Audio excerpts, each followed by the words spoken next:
رہی تھی جیسے میں آپ کے سامنے بول رہا ہوں، اسی طرح ہر نبی وہاں تقریر فرمائی تو وہ تقریر کیا تھی؟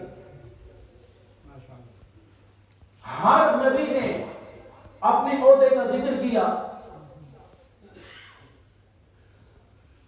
اپنے عہدے کا ذکر کیا، اور وہ جملے کیا تھے کہ میں اللہ الحمدللہ الذی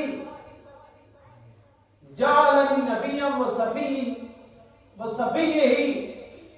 کہ میں اس رب کا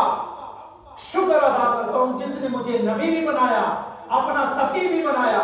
اسی ترتیب سے ہر نبی نے اپنا اپنا عہدہ ذکر کیا۔ حضرت موسیٰ نے ذکر کیا، حضرت عیسیٰ نے ذکر کیا، حضرت ابراہیم نے ذکر کیا کہ مجھے یہ عہدہ ملا اور اس عہدے پر میں اللہ کا شکر کرتا ہوں، اور منبر پر آ کر ہر نبی نے تقریر فرمائی۔ لیکن جب نبی دو عالم صلی اللہ علیہ وسلم کی باری آئی، قربان جائیں اے نبی تیری شان پر، اور قربان جائیں اے نبی تیری عظمتوں پر، کہ جب آپ نے تقریر فرمائی تو آپ نے اپنے سارے عہدوں کا ذکر کیا، اور آپ نے اس انبیاء کی مجلس میں غیر نبی وہاں پر کوئی بھی نہیں،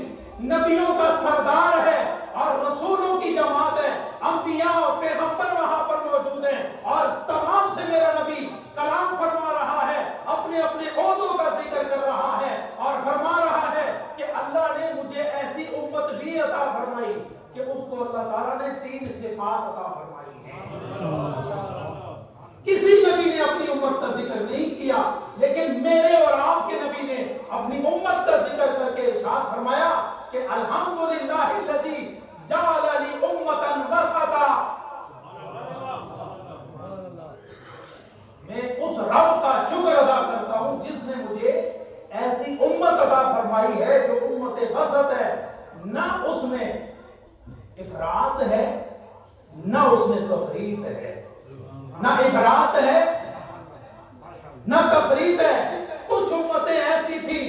جو شرک کر بیٹھی، انبیاء کو خدا کے ساتھ ملا دیا، اور کچھ ایسے تھے کہ اپنے نبیوں کا انکار کر دیا، لیکن اللہ نے مجھے ایسی امت عطا فرمائی ہے کہ نہ اس میں افراط ہے نہ تفریط ہے، نبی کو نبی کے مقام پر رکھا، خدا کو خدا کے مقام پر۔